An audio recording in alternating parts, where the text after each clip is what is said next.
All right, ladies and gentlemen, it has been quite some time since I have made a video. Basically, what's been going on with me is I can't log into BattleNet. It's been almost a week since I've been able to log into BattleNet. It just won't let me do it. I'm hoping the maintenance patch coming up, probably about the time I upload this video, fixes it. But it, it it I've never really seen this before. It's very rare that I can't actually log on to BattleNet, but this has only ever happened to me twice. The last time it happened was about 2 months ago, maybe like a month and a half ago. I just couldn't log on to BattleNet. About 2 months, 2.5 months. Just couldn't log on to BattleNet for like over a week, and I was like, "What the hell?" So I canceled my subscription, and I just ignored the game for a couple weeks, and I came back, and I lost everything in my mailboxes, but I could log on again. Yay! So it's happening again. I don't know why it is. I don't know if it's because I live in China, or if it's because it just happens sometimes. I have my own conspiracy theories on the subject. So for example, it's no skin off of Blizzard's. Uh, if I can't play for a week and Blizzard still gets their monthly money, I mean that's a win for Blizzard, right? It could also be like an anti-bot thing, where basically they're like, "Oh, you live in China, we're just going to assume you're a bot, and we're going to make you do this or that, or call a representative or something like that, and yell at us in English to get your account viable again." But I can't log on to BattleNet, and it's really pissing me off. But what this has caused me to do is spend lots and lots and lots of time uh, figuring out PvP for a season of Discovery in horrifying mathematical and technical and tactical detail. Which brings us to the subject of this video today. Although I'll probably make a couple other videos in the subject specifically for season of Discovery. But I was watching an interview with the whole BlizzCon interview with the season of Discovery team. I was watching an Asmongold react video to it, and the lady, I think, said something really interesting about PvP in World of Warcraft in concerns with like the Makara tournament and just PvP in Classic World of Warcraft in general. And she said something to the effect of, I don't want to put words in her mouth, but she said something to the effect of she thinks of PvP in Classic World of Warcraft as basically like unmitigated world PvP. So she didn't say she thought it was unbalanced as all heck, but she definitely insinuated it as near as my brain, as far as my brain was concerned. She insinuated that it's basically like it's all kinds of IMBA in Classic World of Warcraft. And I've made other videos on the subject of PvP in Classic WoW. As far as Season of Discovery is concerned, like, my concerns about them balancing for PvP, yada, yada, yada. Are they going to destroy the PvP balance in Classic WoW? And I get a lot of comments in my videos about people saying that Classic WoW PvP is not balanced. It's not balanced, it's not balanced, it's not balanced. And I wanted to make a video for many years dispelling the myth of the fact that Classic World of Warcraft PvP is not balanced. It is actually shockingly and surprisingly deep and surprisingly well balanced. Now, it depends entirely upon what your definition of quote unquote balance is, right? The only way to perfectly balance any video game in the entire history of gaming is in mirror matchups, right? Paladin versus Paladin is going to be perfectly well balanced. Warlock versus Warlock is going to be perfectly well balanced. Terran versus Terran, Protoss versus Protoss, Zerg versus Zerg, all perfectly balanced, right? Mirror matchups are perfectly balanced, and as you might imagine, generally boring as all hell. So just get it out the way. If you have any kind of difference between A and B, there's going to be some imbalancing involved. Like nothing's going to be perfectly well balanced. Now, what do I consider to be well PvP balanced? I mean that there is some element of either rock, paper, scissors going on, meaning that, so for example, in Classic World of Warcraft, on average, there are 9 classes, and every class can easily beat like a number of other classes then they have hard matchups versus a number of other classes, then there's 1 to 2 classes that they just can't win against. That is the general rule for almost all classes in World of Warcraft. There's a strong rock, paper, scissors element to it, despite all the PvP depth and items and gearing that exist in the game. There are a handful of classes, however, that are still rock, paper, scissors, but they kind of beat everybody. So those 3 classes, in my experience in Classic WoW, in the traditional, played at the highest level of theory crafting, highest level of play, if you've ever seen it. The 3 top PvPing classes in Classic World of Warcraft are Mage, SL Warlock. Now, specifically, we're talking about Frost Mage. And specifically, we're talking about Soul Link Warlock. That's the Warlock that puts the buff on their pet that, like, 40% of the damage they take gets transferred to the pet. So they become, like, stupidly hard to kill. And they're also deep in demonology, which just makes it even worse. And Paladin. Paladin played at the highest level, geared properly, blah, blah, blah, blah, blah, which you almost never see in any duel tournaments, and you probably have SFan to thank for that. Because he put himself in the Classic WoW duel tournaments back in the day, and then he just kind of magically somehow, I don't know, kind of, sort of, despite being best friends with the #1 Paladin in the world, just happened to have all the Paladins in the rest of the tournaments also be from Crusade, and also, you know, not as good as he is, even though SFan is, like, not even top 100 Paladin in the world. So if you've never seen what Paladins can do at the highest level of PvP, it doesn't look anything like you're used to. So I'm just going to bring that up real fast here. But those 3 classes do have a rock, paper, scissors between them, like type scenario thing going on. So for example, SL Warlock tends to beat Mage. It's possible for Mage to beat the Warlock, but they tend to beat the Mage. So SL Warlock will beat Mage.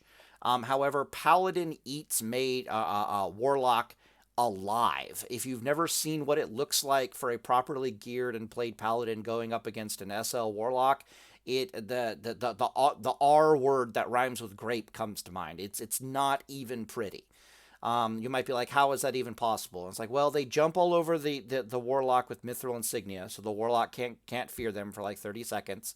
They can't get this damn Paladin off of them. The Paladin does tons of damage to the Warlock in this space and time.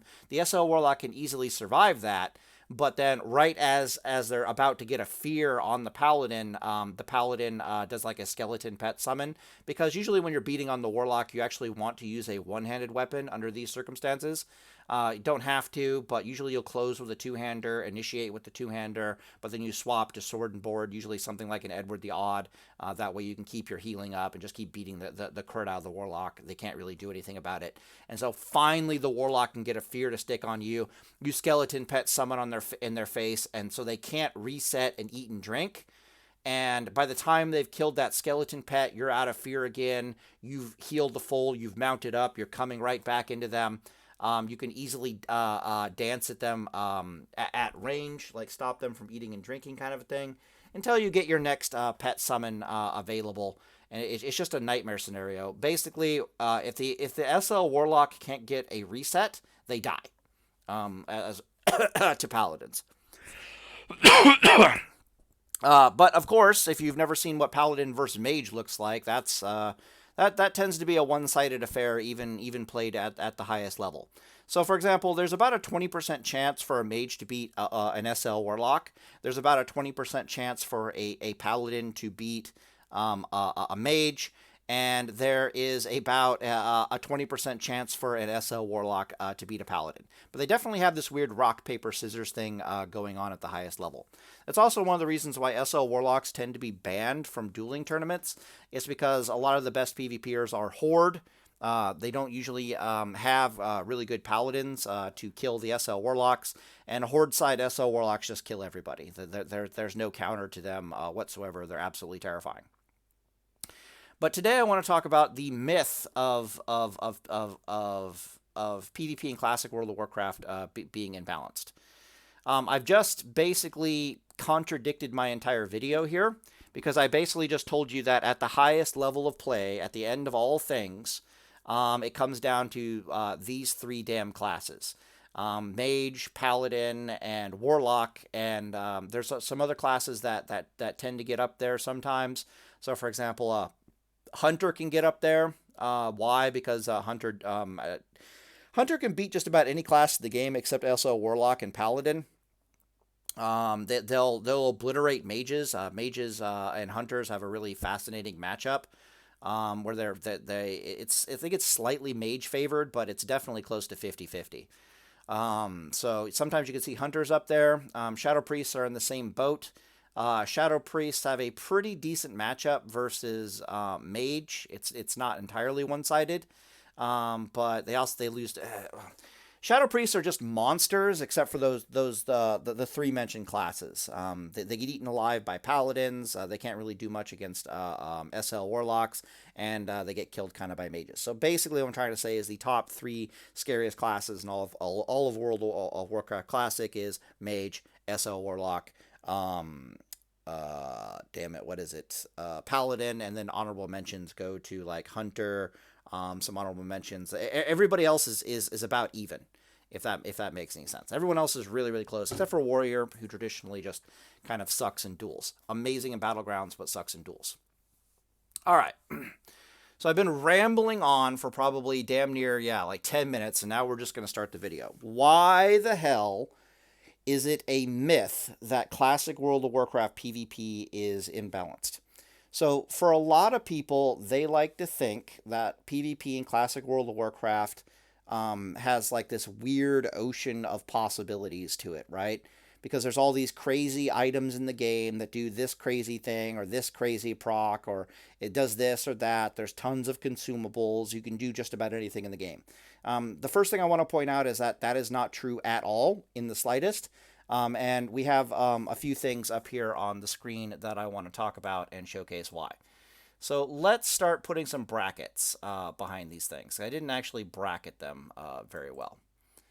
So basically, every class in the game has access to a number of cooldowns, but they all kind of share cooldowns with each other. So it's not that there's an ocean. There is an ocean of gadgets and gizmos in the game, but you can only use so many of them at any given point in time, if that makes any sense. So we'll talk about this in a second. Oh God, I forgot. That's how it does it now. Please, just Control Y. Just please stop. Okay, cool. I'll just accept it. All right. So for example, potions, right? Yes, there are tons of different potions that you can use in the game. There are lips, there are laps, there are faps, there's healing potions, there's mana potions, there's dreamless sleep potions.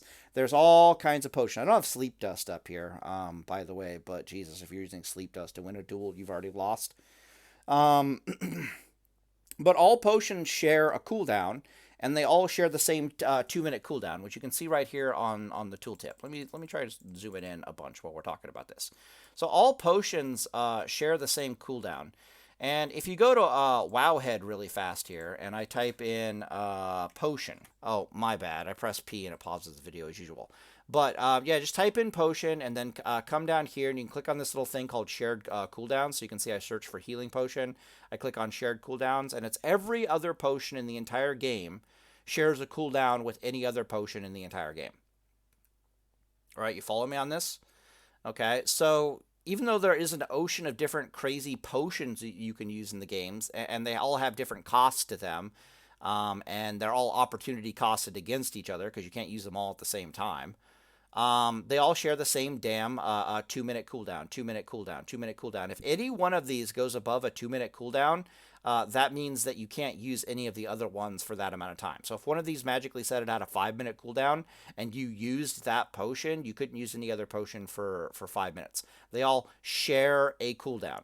If you're wondering what one of the most powerful potions in the entire game is, it is, wait a minute, I don't think flasks, do flasks have, they might not actually share a cooldown. There's no flasks here. Yeah, okay, so flask is not a potion yet, because I saw that in the tournament where they were like chugging multiple flasks. I was like, what the hell? It's actually, damn it, I think it's purification potion. Purification potion. Yeah. Use. Attempts to remove 1 curse, 1 disease, and 1 poison effect from the imbiber. 2-minute cooldown. This isn't, no, it's cleansing potion. My bad. It's the same thing, but it ticks constantly. Cleansing potion? Whatever. Maybe we can't find it here. Restoration potion, fire potion. The jungle remedy shares a cooldown. Nice. I did not know that. Cowardly flight potion. Okay. You run in fear. Okay, that's not even a potion in the game. Screw you. Damn it. Where the hell is cleanse potion? Oh, I guess I got to go next. It's pissing me off. Major rejuvenation potion, cleansing potion. Seriously. Cleansing? Yes? Potion? Yeah, whatever. Go back. Previous. This is actually now pissing me off. Where the hell is this thing? You guys probably already saw it by now. Major healing potion, combat dreamless sleep, healing drought, divine, stone scale, magic resistance potion, nature protection potion, fire prop potion, remedy potion, healing prop, whatever. So it's a damn. I know the mats. Elemental earth. Regent 4? Yes? Find the damn potion. Restorative potion. Okay, thank God. 2-minute cooldown. Use. Remove 1 magic, 1 curse, poison, or disease effect on you every 5 seconds for 30 seconds. A 2-minute cooldown. This thing is banned in just about every dueling tournament that there ever has been in the entire game. Because this potion is way too damn powerful. Alright, one of the most powerful potions in the entire game. But the point is that all the damn potions share a damn cooldown with every other potion. Holy crap. Restoration potion doesn't share a cooldown? Are you out of your mind? That's fascinating. I had no idea. Well, that's broken. No wonder we banned the crap out of these things. I'm learning stuff today, boys. That explains why I couldn't find it. Yeah, there's no shared. I guarantee you if I actually tested this in game, it would have a shared cooldown. But if it doesn't, then GG's. Holy crap, that's terrifying. But yeah, so it's important to know what shares a cooldown with what. So yeah, so you can pot all you want in Classic WoW, but it's always going to be opportunity costed against any other pot that you could possibly do, and it's on a 2-minute cooldown. All right, so moving on, you got the same thing going on between Whipperroot Tuber, Knight's Dragon Breath, and then the Major Recombobulator Ray Trinket. These things you can use. They're on a separate cooldown, but they're on like a 2-minute timer. This one's on a 5-minute timer. If you use Major Recombobulator Ray, I do believe that 2 minutes later you could use a Whipperroot Tuber or a Knight's Dragon Breath. This thing is its own little special 5-minute cooldown, so that's a little bit different. But all these damn things share cooldown. So let's go over here. Let's go Whipper. And let's go find shared cooldown for Whipper and see what else we have. Shared cooldown's 44. Damn, all right. Shares cooldown with tea and sugar, health stones, dark runes, major recombobulator ray, a bunch of other crazy stuff that you can use. So I guess it just fits in this little slot here that you have that lets you primarily use health stones and like thistle tea and stuff like that. So you can see that explains a lot. I had no idea. Mana, the Mantle Crystal Gem, okay, that explains a lot. That explains why I don't see dark runes. Yeah, I kind of knew some of these things, but not some of these things I didn't know. So these things all share cooldowns with each other, which means you can't just use them. All right, cool. Let's move on. Then bandaging and stuff is on its own little cooldown timer. So it's like a minute cooldown when you bandage yourself. I think there's also like some remedy potions and stuff here that also fit within this cooldown purview. And some of them don't even have cooldowns, so you can like spam the crud out of them and just remove poisons off of you until the dawn of time.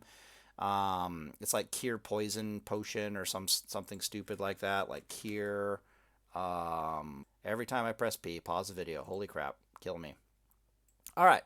Then all the engineering stuff also shares cooldown timers with each other. And I'm about to showcase this in horrifying detail. This is probably the biggest one because the vast majority of the crazy gadgets and gizmos in classic World of Warcraft come from engineering.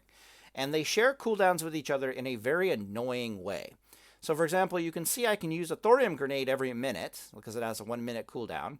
But you can see Goblin Sapper Charge down here as a 5-minute cooldown.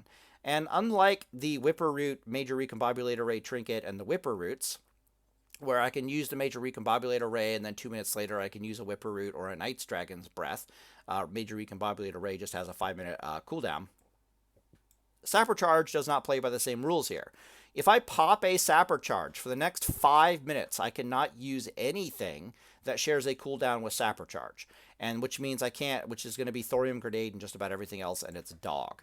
So if I go Thorium Gren, try to avoid the letter P, go Thorium Grenade, pull it up, I come down here, it's like shared cooldown. You're going to see there's it's everything. So you can see it's Whale the Banshee, it's Arcanite Bomb, it's the damn crystal from the Unguro Crater, it's more crystals from Unguro Crater, it is everything, and it's Sapper Charge, it's everything. Just everything engineering in the entire game, including Sticky Glue, shares a cooldown, Large Rope Net, which got removed from the game, shares Magic Dust, all these things share a cooldown with each other. Okay, you follow me on this? Everything shares a cooldown with each other. I thought Magic Dust was its own little separate thing, but I guess it also shares cooldown with engineering. Again, I'm learning things. It is what it is. Most of these things I don't know about are very, very expensive. So I just assume if my enemy is using them, they've already technically lost the duel. So for example, Magic Dust is on Era or something is like 5 gold a pop. It is super expensive. If somebody Magic Dusts me in a fight, I'm just like, lol, lol, lol, lol, lol, lol, lol. It's like, you're just throwing gold at me to try to kill me now? That's hilarious. I hope it works, because that's expensive as all hell. Arcanite Bomb, super expensive. That Restoration Potion, which doesn't share a cooldown, quite expensive, yada, yada, yada. All right, so all these things share cooldowns. Now, the fascinating things are things that don't share cooldowns with each other, and we're not quite done yet. We need to talk about trinkets here. So trinkets are their own special thing as far as sharing cooldowns and stuff are concerned. Generally speaking, trinkets are broken up into different categories. Now, engineering is the only weird one that has this thing going on where it's like, yeah, if I activate the one with the 5-minute cooldown, I can't use any other engineering ability for 5 minutes. That's the only one that's got that special ed thing going on. Everybody else just plays by normal rules, if that makes any sense. But the trinkets have very interesting cooldowns associated with each other. So, for example, trinkets are usually broken down into offensive and defensive trinkets. Or more accurate to say, it's offensive trinkets and then everything else. Okay? Now, you can use any non-offensive trinket with any other trinket in the entire game. The only thing you can't do with trinkets is use 2 offensive trinkets back to back. And I'm about to showcase this with Gnomish Netomatic and then Goblin Mortar. These are my 2 traditional trinkets that I always have on my Paladin. I've been playing for years, and I just can't find any better trinkets than a damn Goblin Mortar and a Gnomish Netomatic for Paladin.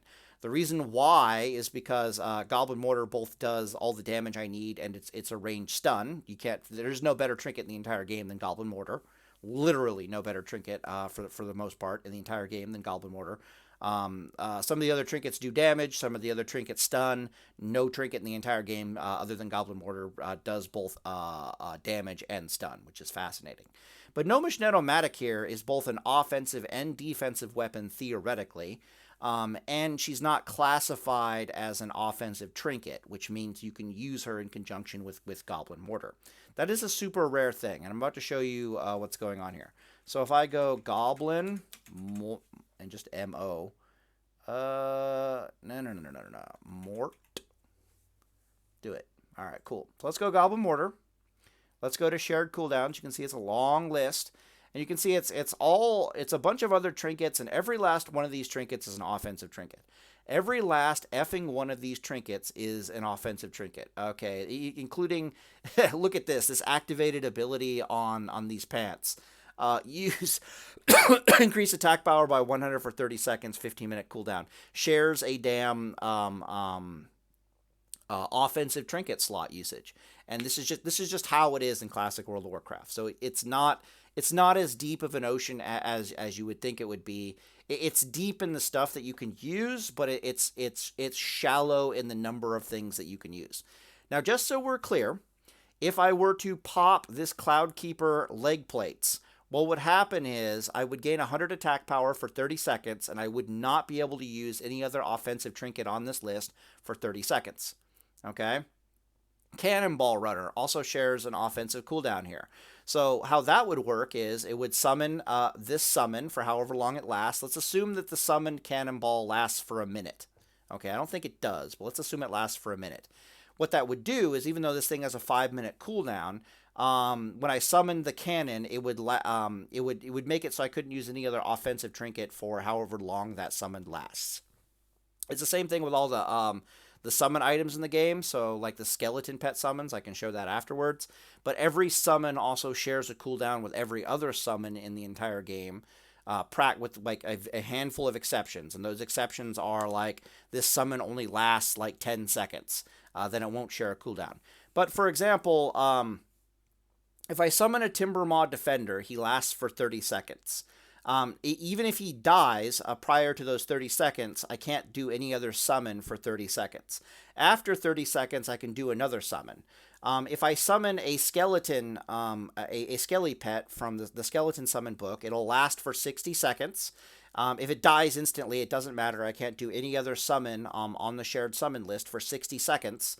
However, once that 60 seconds is over and the skeleton goes away, I can summon a second skeleton, or I can summon a Defender of the Timber Maw, and it just goes on from there. It's basically all these overlapping CDs are designed so you can never use two offensive abilities back to back. I'm getting all tied up here in my cordage. Never use two offensive abilities back to back. And you can see that our Goblin Mortar shares a cooldown with just about every single offensive ability in the entire game, including on-use effects from items and gear. All right? But this is just for offensive. This does not exist for defensive trinkets at all. So, for example, what's a good defensive trinket off the top of my head? Like Burrower Shell. Yeah, okay, Burrower Shell. Let's go see the shared cooldown list with Burrower Shell. Oh, look, it doesn't fucking exist. Right? So all the what about Frost Reflect? Yes?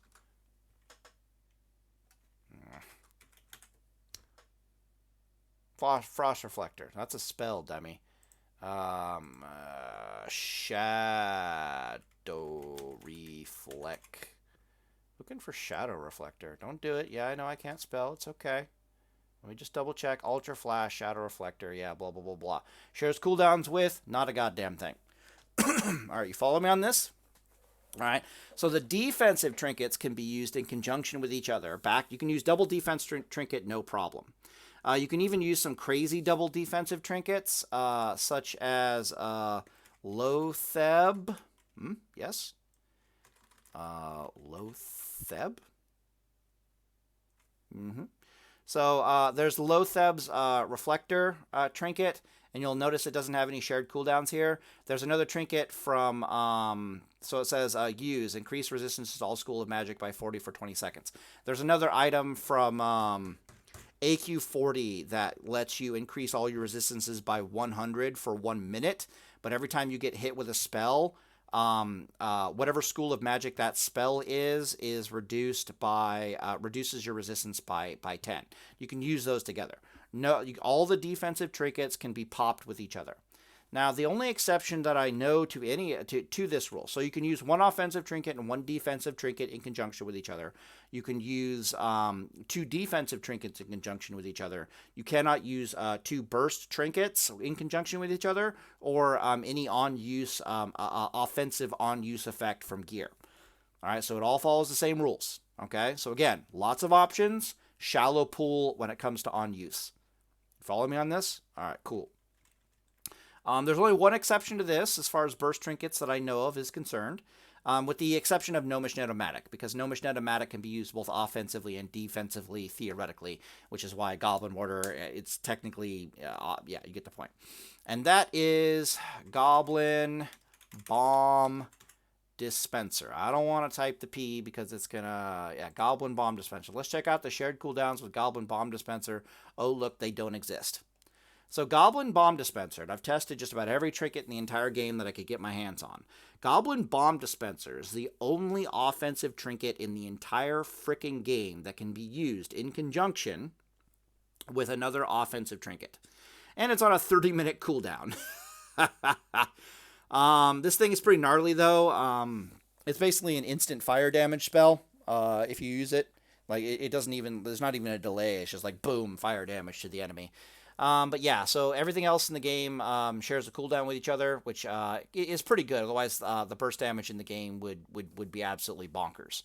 And let's look at the skeleton pet summons really fast here. So I can do Defender.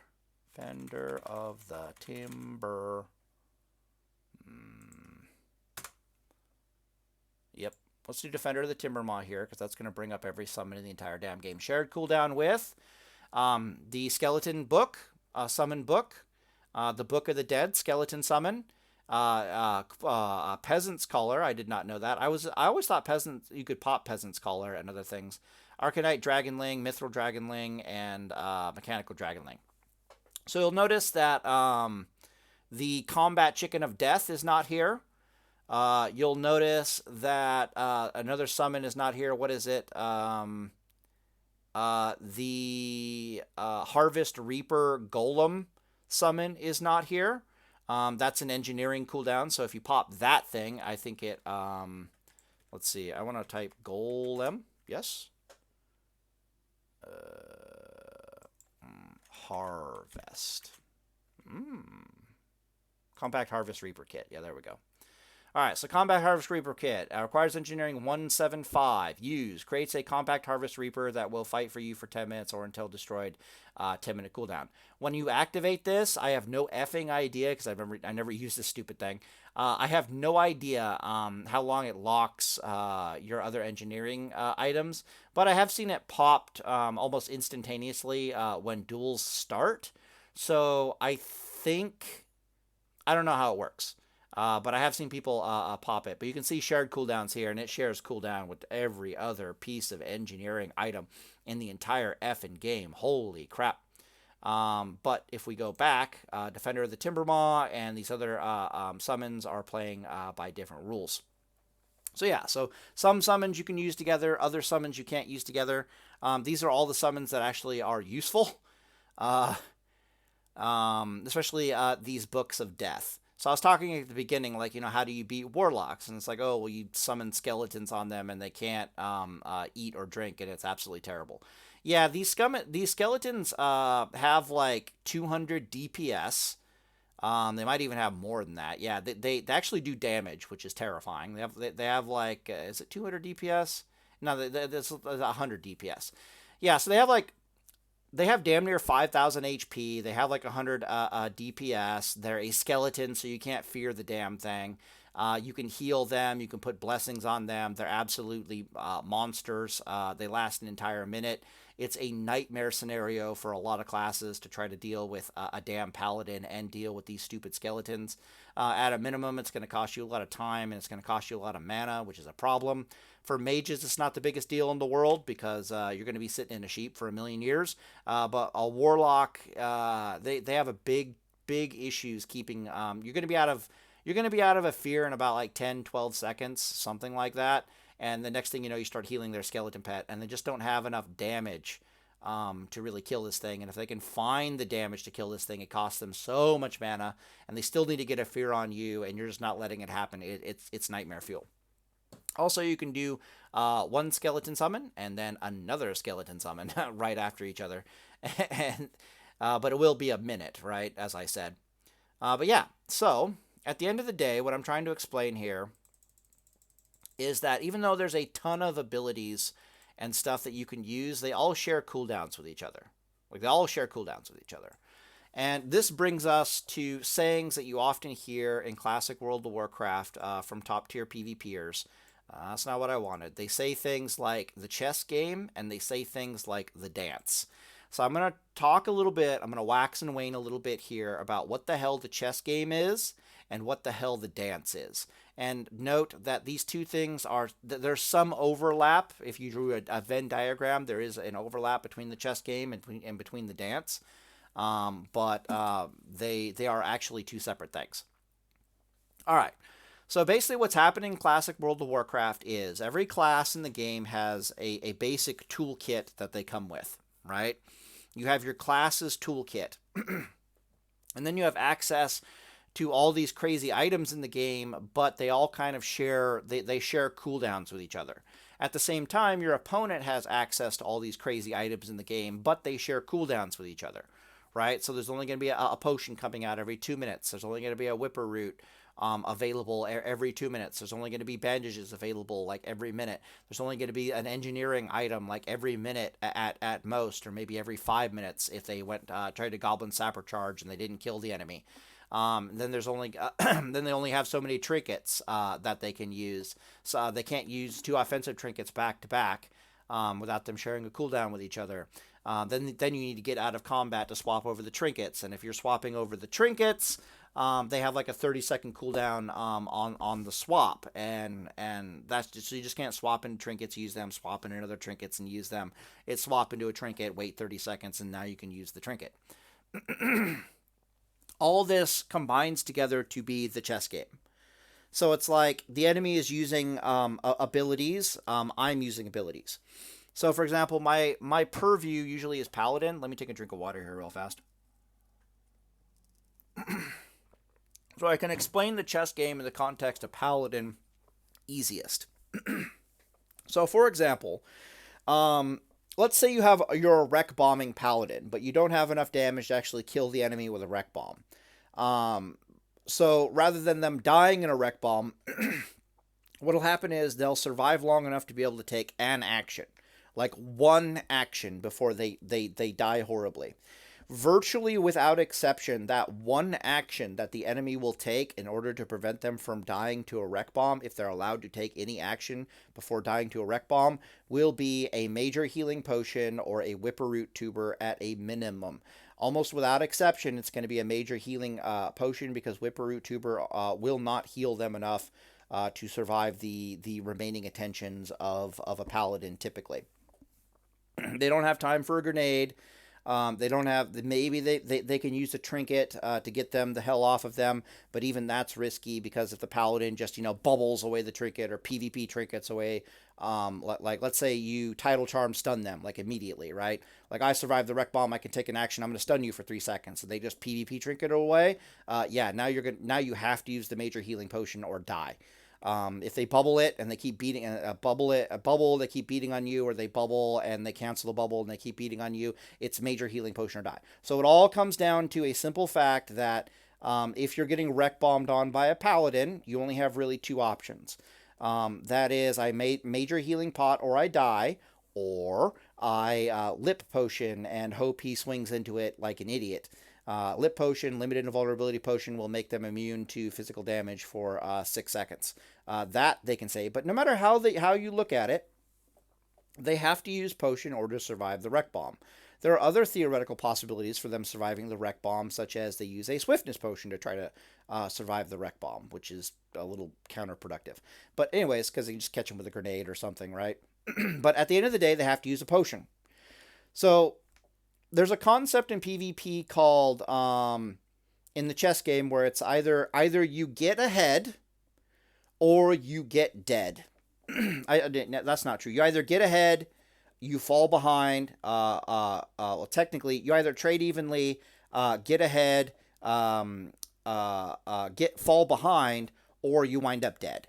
And this is the dance. So if I wreck bomb somebody and I fail to kill them, but I force them to use a major healing potion, I am technically ahead in the healing game, because that means now I can use a potion that they cannot use. So what that means is usually I would use a swiftness potion if I just saw them use a healing potion. The swiftness potion at some point in the matchup is going to allow me to sit on them at it for a longer period of time than normal and do considerable amounts of damage to them, and hopefully kill them that way, if that makes any sense.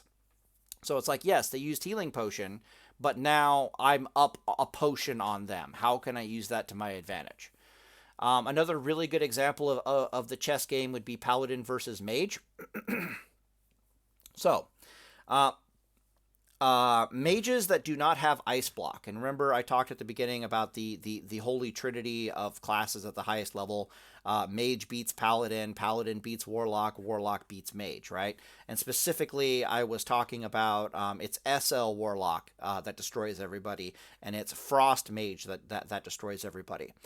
The reason for this is because if mages do not have 2 ice blocks, they die.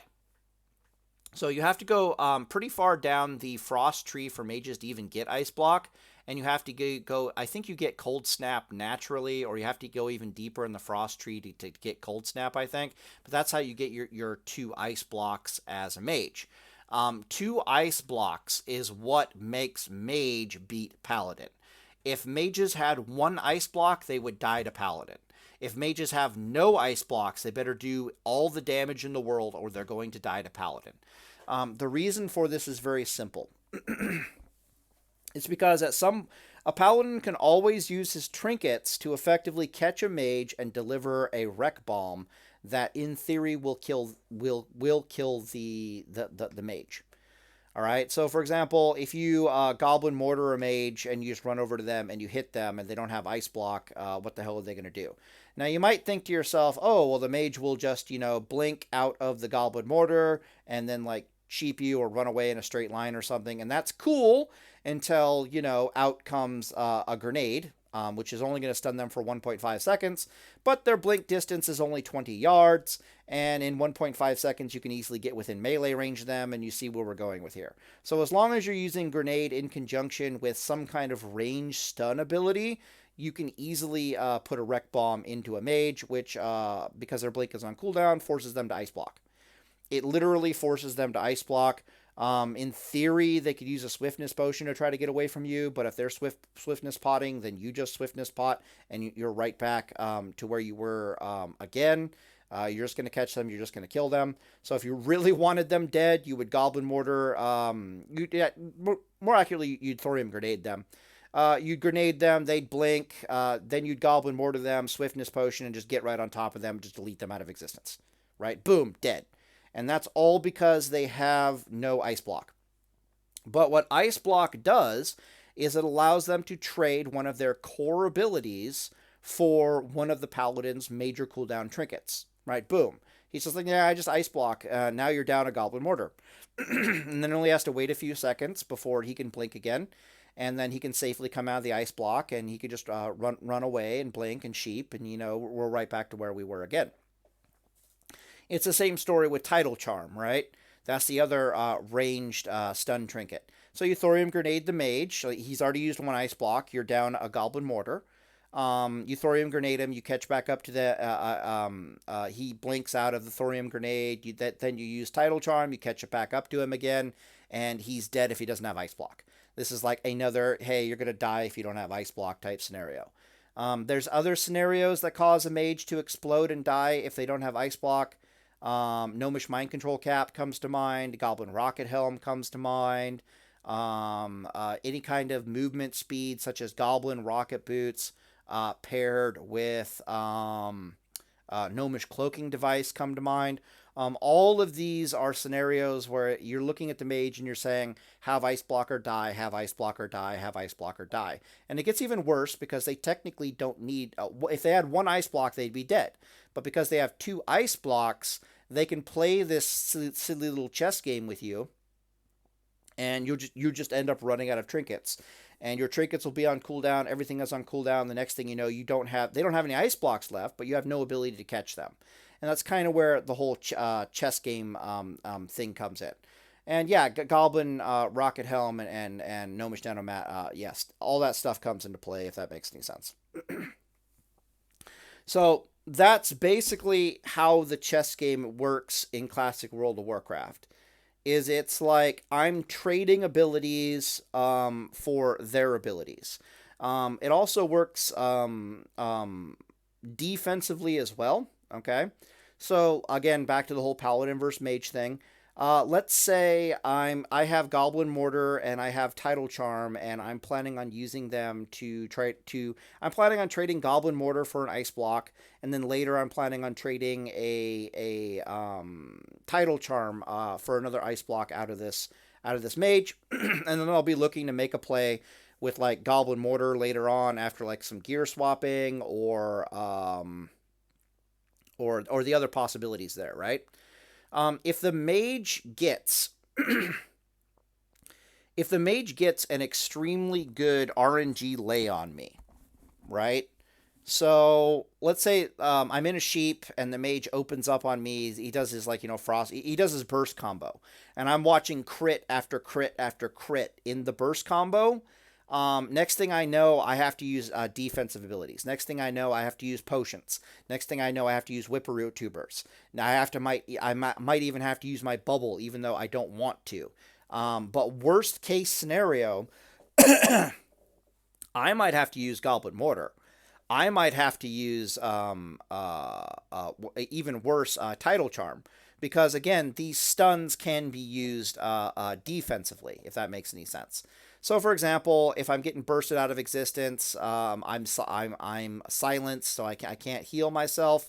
I grenade the mage. He blinks out of the mage. He goes to cast another frostbolt on me. I got nothing. I'm about to die. Crap! I have to Goblin Mortar him right now, and keep running. So that's how the chess game works. So again, it's both. It's a dance between offense and defense. All the tools that you have to use to live and try to kill the enemy, and as the RNG lays come down, if that makes any sense. So, for example, my wreck bomb that didn't kill was forcing out a healing potion, which gets me an advantage.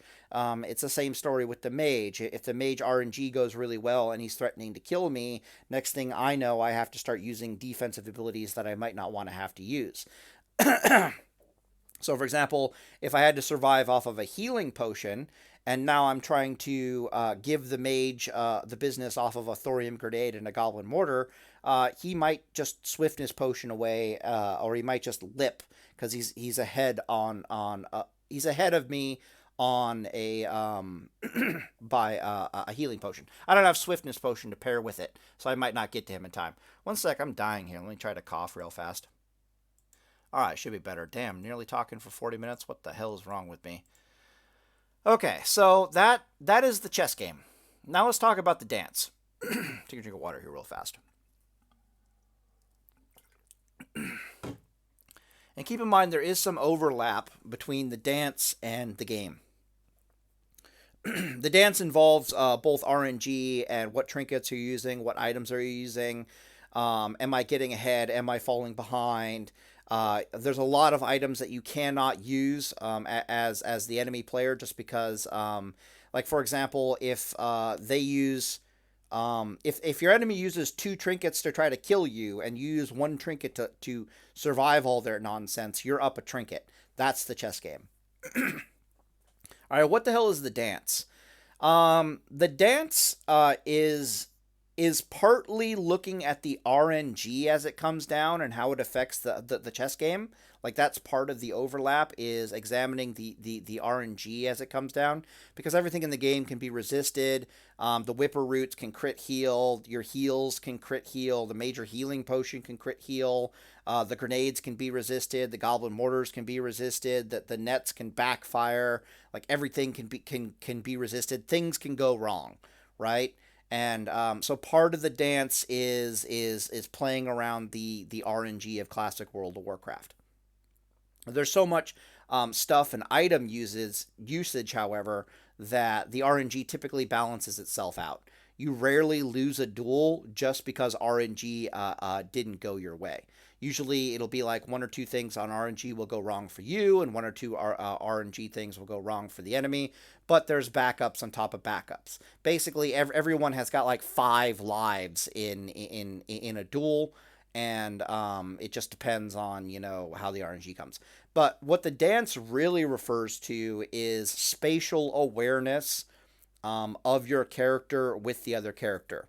Like, do you know that at certain distances you're supposed to run towards the mage? Like if you're sheeped and the mage is trying to burst on you at a certain distance, you're not running away from him anymore because he'll do enough damage to blow you out of existence. You're actually running at him because you'll get to him and be able to stun him with your Hodge. Before he can get off his frostbolt, which means he has to cancel his frostbolt and run away. He's effectively, it's the wrong, it's you're making a mistake if you try to run away from the mage. He's too close to you. The correct course of action is to run at the mage. Whereas if he's farther away, the correct course of action is to run away from the mage. It's about do you know how to stay the hell away from warlocks? 20-yard range fear? Do you know how to dance in and out at the 30-yard range when dealing with this class or that class? So, for example, if I get a wreck bomb on a mage and I drop him below 20% life and he cannot recover that HP up past 20% life, if I can actually I can hammer of wrath them to death fairly easily if I know my ranges and my times correctly, if that makes any sense, because they have to root themselves into place and do a 1.5 second cast on sheep. It's a 30-yard range, and then my hammer of wrath is a 1 second cast. You get the idea where the hell we're going here. So as long as I'm like, dancing in and out of a 30-yard range, I can always threaten to throw hammers at the mage. Mostly this is like warlock stuff. Like, can you stay the hell away from the warlock? Can you stay out of this thing's range? Can you stay out of that thing's range? Do you know the Earthshock range, the Earthshock timers? And then a huge... So the dance has both a range component to it and an RNG component to it, if that makes any sense whatsoever. And range is actually a mass. It's a bigger deal than you would think. It actually dictates a ton of matchups. So, for example, SL warlocks almost never fear anything in any matchup ever. If you ever watch them, they never fear anything, ever. And you might be like, well, Warlock's just going to fear you, Warlock's just going to fear you, Warlock's just going to fear you. Watch duels with Warlocks at the highest level of PvP. They never fear anybody ever. Why is this? Well, because some classes have anti-fear associated with them. So, for example, a warrior jumps on you, you're not fearing a warrior. Priests are either an undead priest who's going to shrug off at least one fear and then PvP trinket out of another fear, or they are a dwarf priest, which has like the same deal going on. They also have anti-fear. More importantly, the priest can just stay away from the 20-yard range. A warlock has to root himself in place and cast a 1.5 second spell that's only a 20-yard range to land a fear. So it's like the only class in the entire game that they can regularly get that on is Paladin. So is a rogue going to let you cast a damn spell to get a fear on him? Fuck no, he's not. He's going to kick the shit out of you, or he's going to stun the shit out of you. He's going to do all kinds of things, or he's just going to run away outside the fear, or he's undead, pick your poison.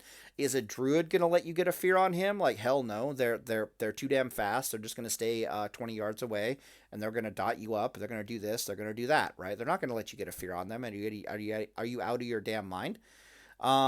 Mages can slow a warlock. They're never going to get feared. Like, what the hell? The only time they're going to get feared is if they're like, and they can also counterspell. So like, they're never getting feared. Who else is never getting feared? Shamans. Yeah, why the hell is a shaman going to get close? They have Earthshock, number one. They have Grounding Totem, number two. And then why a lot of them are Taurens, so they can War Stomp you. Why the hell are they ever going to get within 20? They have Frost Shock. Why the hell are they ever going to get within 20 yards of a Warlock to get feared? It's just not happening. Moving down the list, who else is there? Hunter. Yeah, good luck fearing a Hunter. Self-explanatory. Who else is there? There's somebody. Damn it, I can't remember. It's really pissing me off. All right, come here. No. I want tools. Talent calculator. Druid talked about it. Hunter talked about it. Mage talked about it. Paladin, priest, rogue, shaman, warlock, warrior. Okay, yeah. So I covered everybody. Is a warlock gonna fear a warlock? Like how is that supposed to look exactly? Like they just both decided that they wanted to walk within 20-yard range of each other and just stand there for 1.5 seconds, knowing full well that the other person's going to get off the fear before they're going to get off their fear. Like, what the... Warlocks don't fear people. They don't. What they have is they have a 20-yard range bubble that says, stay the hell out of here, or I'm going to fear the fuck out of you. That's what a warlock has. Okay? And it's basically the same for priest. Priests, they got like a 10-yard range fear. Leeway mechanics are a massive part of the dance. So if you're moving at all spells get a +3 yard range. If you are backpedaling, all spells get a -2 yard range, and if you are standing still, all spells actually have the range they do on their tooltip. You might be like, what the hell? How is that even important? Okay, well, I'll explain. So, say you're a paladin and you just run at a warlock, you just Leroy Jenkins, full retard, run at a warlock, and the warlock has decided that he's going to spam fear, watching this paladin just run at him like a complete idiot. He's going to start because you are physically moving towards the warlock. The range of the warlock fear is no longer 20 yards. It is now 23 yards, which means he's going to start casting it at 23 yards. He's also stationary. Okay, this is important. He's stationary. You might be like, okay, why does that matter? Okay, well, let's say it's a 20-yard distance you have to cover as a paladin. You can move a whopping a little over 8 yards a second in classic World of Warcraft. It's like 8.3, let me think. Yeah, it's about 8.32 yards a second. Is that right? 8%. 8 times 8, 8.64 yards per second. Yes? Yeah, 8.64. So you can travel 8.64 yards per second in classic World of Warcraft. He needs to cast a 1.5 second spell. This means you're going to travel at least 12 yards in that space and time. Follow me on this? 12 yards. You can cover a 12-yard distance before he lands that damn fear on you. At 20 yards, you're going to be within the 10-yard stun range of Hodge 100% of the time. Which means that if you're running at a warlock at the 20-yard range distance and he's rooted himself in place to cast fear, he's never going to get a fear off. It's never going to happen. Just because you can cover that distance, no problem, and tell him to shut the hell up with a Hodge stun. The only time he's getting a fear off is is the 5% chance that your Hodge stun fails to stun him, and then you'll just be like, oh shit, and then you'll eat the fear, right? Like literally like a fraction of a second later. But if you're pressing W like an idiot, and you're just running at him, it's no longer a 20-yard range, it is a 23-yard range. And that extra +3 yards means that you're not going to get within Hodge range of the warlock in time, and the warlock will actually get the fear off of you. One thing will happen. Either you'll actually get the stun off on the warlock, or you'll fail to get the stun off on the warlock. The two will batch, which is the worst case scenario for you as a paladin, which means you get feared and the warlock gets stunned at the same time, or you'll fail to get the Hodge off. It literally depends on the batch. It is that close of distance, because again, you can run 8.62 yards a second, and because you've been pressing W at him like an idiot, he gets to start his spellcast at 23-yard range as opposed to a 20-yard range. Now, if you do something even weirder, you can do other weird things to a warlock. So, for example, say you, this is the dance. Say you're running at a warlock and you see him start the fear, and then you stop at about like the 18-yard range mark. Okay, and then you just let him cast his fear. You just stare at him at about 18-yard range. And you let him cast his fear, and right before the fear ends, you just backpedal. You just walk backwards like a mug, right? His spell will whiff because you've now reduced the leeway mechanics. You're reducing the range of the spell by 2 yards, so you can literally just back the hell up. You can walk from the 18-yard range mark to the 19-yard range mark, and his fear will whiff.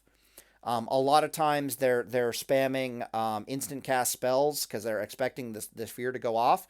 So their fear will whiff, they'll dot you up, and only then will they realize you're not actually feared. Meanwhile, you've started pressing W against them again. You're cleansing while moving at them, and they're like, oh shit. They're going, oh shit, because you're like 16 yards away from them and they didn't get a fear on you. So now they damn well know they're not going to get the fear on you the next time. That's the dance. Okay? That is the dance. And yes, backpedaling is a big issue. Here's another element of the dance. Damn it. There is a range at which mages can stand I do believe it is exactly the 23-yard range mark. It's not 25 yards, and it's not 20 yards. It's somewhere between 25 and 20 yards. Let's just assume it's a 23-yard range mark. For the same reason that the Warlock cannot, or that you can't cover the distance on the Warlock and Hodge stun him in time, you can't really cover the distance and stun a Mage in time before they can get a Frostbolt off on you. So if a Mage is standing exactly 23 yards away from you, and they cast a Frostbolt into you, it has a little bit of travel time to get to you, it's a 2-second cast spell, their next Frostbolt is going to be about a 1.5 second cast by the time you're out of the sheep and you can do anything. Okay? Damn it. At this range, if you try to run away from the Warlock, you're not going to make it in time. My bad. If you try to run away from the Mage, you're not going to make it in time. They have additional range on their Frost spells. I think they get like... it's like Elemental Reach or something. Let me find it here real fast. Mage, Frost Mage. So again, this is why Frost Mage, very specific. Where you at, boy? I'm still sick, so I'm cough, cough, cough. Not Frost Warding, Elemental Precision, no. Where's your increased range? Proof Cone of Cold, Winter's Chill, Frost, Arctic Reach. There we go. Increase the range of Frostbolt, Blizzard spells, raise your Frost Nova by a whopping 20%. So that makes it go up from a 30-yard range to a 36-yard range. And then if you're stupid, you don't know leeway, it's actually their Frostbolt, it's a 39-yard range. Well, you're not going to make it. You're not going to make that run. So they're currently 23 yards away. You'll have about 1.5 seconds to run away from them. You can cover a whopping, I think it's 13 yards exactly in that space and time. Congratulations, you're not making it. You're not even really making it if you stood still. So if you ran away from the 20-yard range Mage, and then at the last possible second, you just stood still, reducing the range from 39 yards to 36 yards, you'd still get hit by that Frostbolt. You do not want to get hit by this fucking Frostbolt. You do not need an extra Frostbolt in the Mage burst in your fucking life. It is really, really, really bad. But if you run all the way out to the 36-yard range mark, or the 35-yard range mark, or the 34-yard range mark, and you just, at the last second, moonwalk backwards, you just backpedal like a motherfucker, you're going to be out of range. Because it's going to, that 39-yard range is clear. That 39-yard range, my bad. It's a 36-yard range if you're standing still, but if you're backpedaling, it gets reduced by 2 yards, so it'll be a 34-yard range mark. You can make that distance, right? So it's like, oh shit, 23 yards, I can't get there in time to Hodge stun him, I gotta run for my life, and you literally run, jump in the air, turn back, look at the Mage, and backpedal like a motherfucker. You press the backpedal key just as you hit the ground, and you just moonwalk like a mug backwards, and their spell misses. And that's the only way to avoid this magical little dead zone that Mages can find themselves in and get an extra Frostbolt in their burst. You don't want that extra Frostbolt in their burst. The Mage, the Mage burst is without exception. It's 2 Frostbolts and 2 Fire Blasts before you start catching heals again.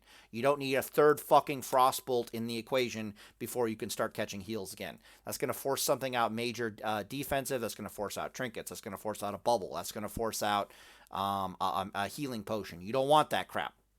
Okay? That is the dance. The dance is partly resistances and partly RNG, and it is a huge component of distance. Knowing ranges and playing accordingly. All right? Are we clear with that? All right. So the game looks completely different in Classic World of Warcraft once you start analyzing the landscape based upon what they can do, what you can do, what you can't do, what RNG is going to do to certain things, why we use these trinkets and not these trinkets. So, for example, we use Goblin Mortar because it's both an offensive and a defensive trinket. It's also on it's 10-minute cooldown, so it sucks. We use Tidal Charm. Why? Offensive and defensive. We use Gnomish Netomatic. Why? Offensive and defensive, and it doesn't share a cooldown with something like Goblin Mortar. Tidal Charm also doesn't share a cooldown with Goblin Mortar because it's not classified as an offensive trinket. Hopefully you're getting the point here. Okay, hopefully you're getting the point. So, is classic World of Warcraft PvP quote unquote balanced?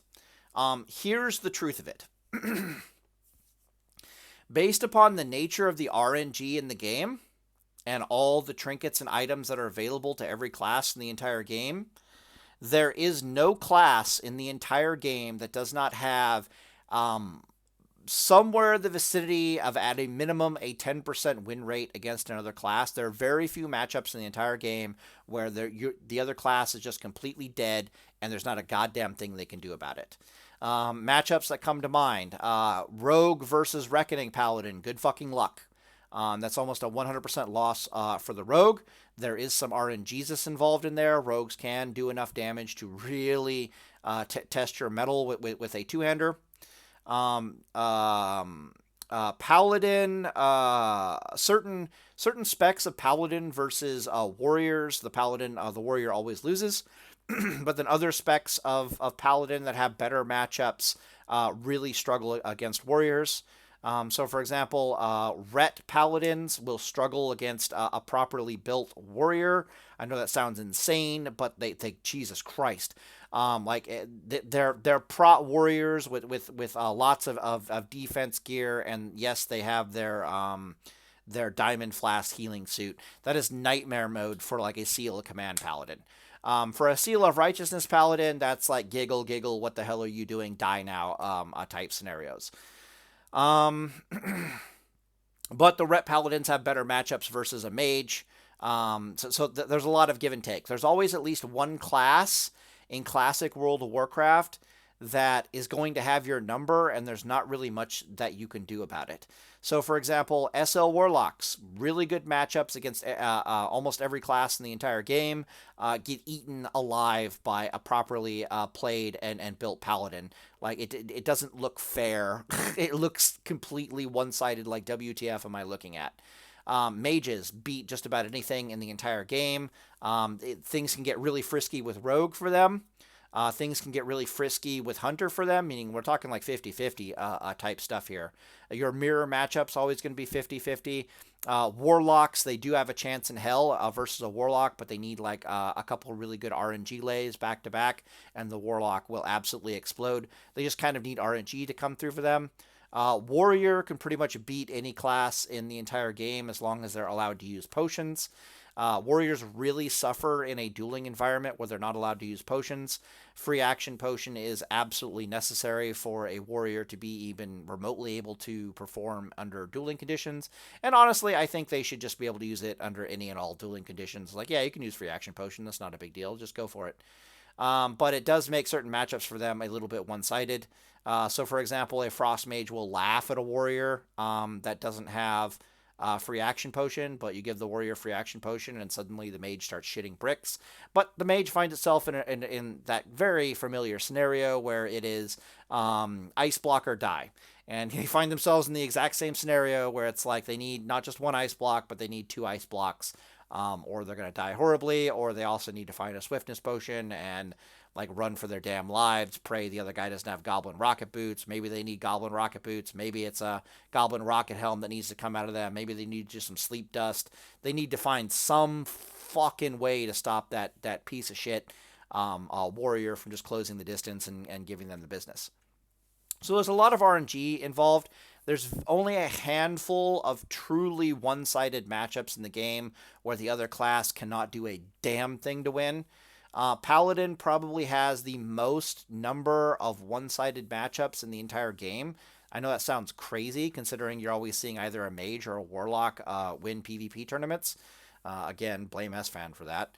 But I'll give you an example. So it's like Shadow Priest versus Paladin. That's not even a matchup.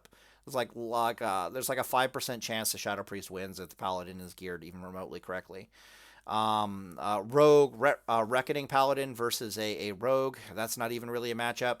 Even Deep Ret Paladin versus Rogue doesn't really look like all that close of a matchup when you play it correctly on both sides. It's a lot closer though. At least there's like a 30-40% chance that the Rogue wins. So that's not half bad. I'm Trying to think about what are the other crazy matchups. Hunter versus Paladin, just not even a matchup. Jesus Christ, it just unless they have literally the entire world they can run to, then they just die. But if they have the entire world to run to, they just still can't kill the Paladin. So that's not a matchup. Paladin versus Druid, not really a matchup. Paladin has a lot of really, really one-sided matchups, and then it's just Mage that just lols WTF lol all over the Paladin and puts the Paladin in his place. That's pretty much the story of Paladin. They beat just about anything in the game, and then they go run into mages, and they're like, "Oh, do you have 2 ice blocks? Oh, okay, I guess I die now. Fuck you." It's not pretty. But yeah, so it really depends on what you mean by balance. There's enough crazy items and stuff in the game that if you're allowed to use all the crazy items in the stuff in the game, the chess game is still there, the dance is still there, but the outcome doesn't really change because the toolkit of an SL Warlock and the default toolkit of an SL Warlock, it requires too much of all these abilities to break through, and they're still alive and still functional and still doing damage. Like, you haven't even dug into their base toolkit yet. It's the same deal with the Mage. As long as they have 2 ice blocks, you just have to use too much of your crap to get through their 2 ice blocks, and the question becomes, do you have anything left to punish them after getting through both of their ice blocks? For most classes, the answer is no. And then you got SL Warlock, which just lolls all over it just dots up the Mage and is like, okay, I hope you do enough burst damage to kill me. I'm just going to be over here doing everything in my power not to die to you, and you should just die eventually. GG's. That's SL Warlock versus Mage. It's literally just like the Mage has to get really good RNG back to back because all this stuff is going to be pure defensive on the SL Warlock's part. They have 2 Void Walkers they can use back to back. They're an SL Warlock. They don't die. And then you got Paladin, which is just looks at Warlock and just eats them alive. Because if you think Warlocks don't die in Classic WoW, or SL Warlocks are hard to kill in Classic WoW, Paladins are just nightmare fuel on a whole nother level. So,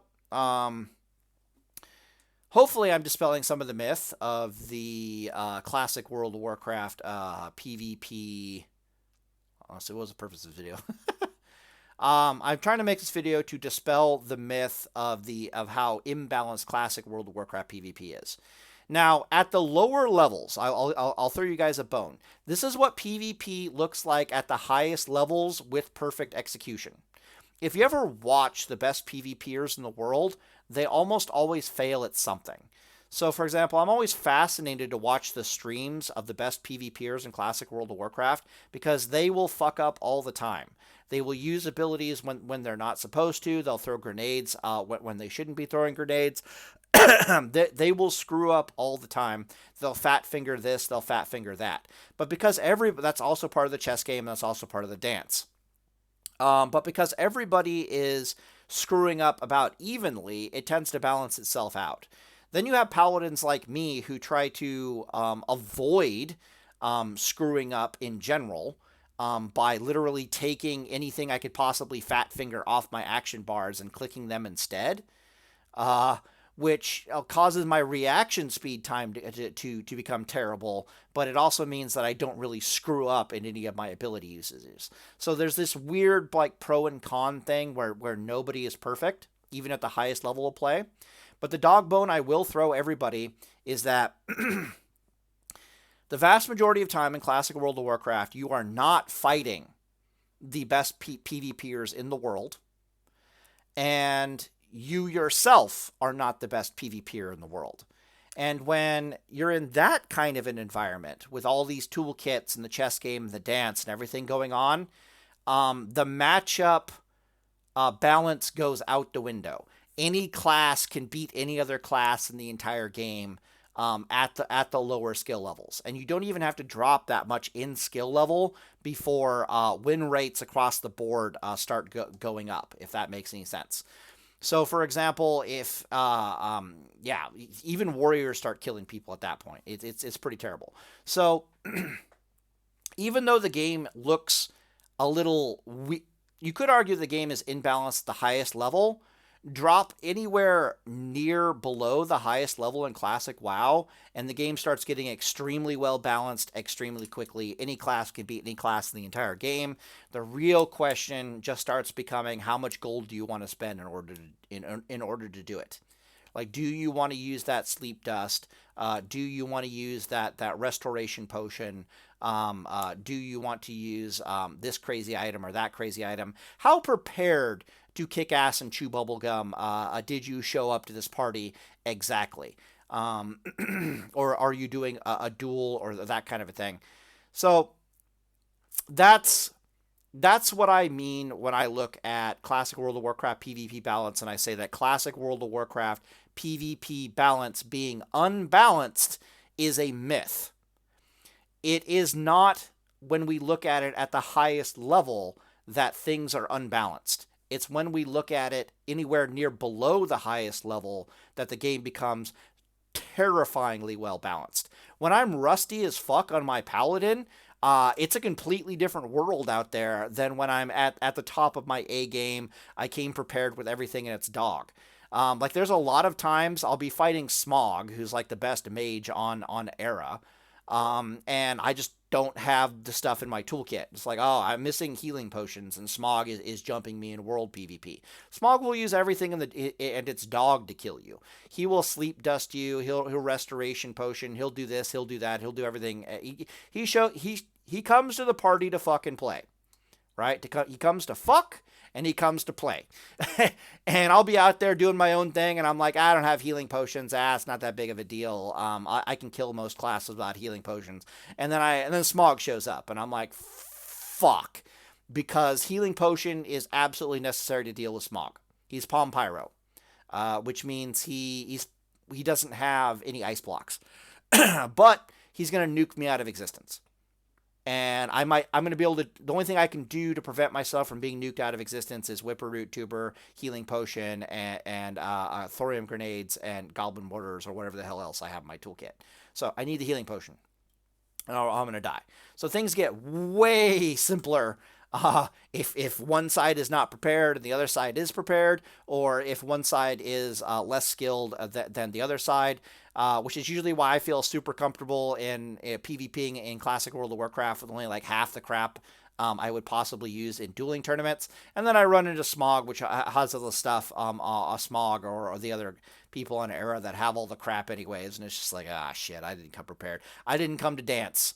And because I didn't come to dance, I'm just going to die. Like, the best thing I can do is make Smog use sleep dust on me and call it a win. Anyways, I'm in a video here, and Deus Volt, boys.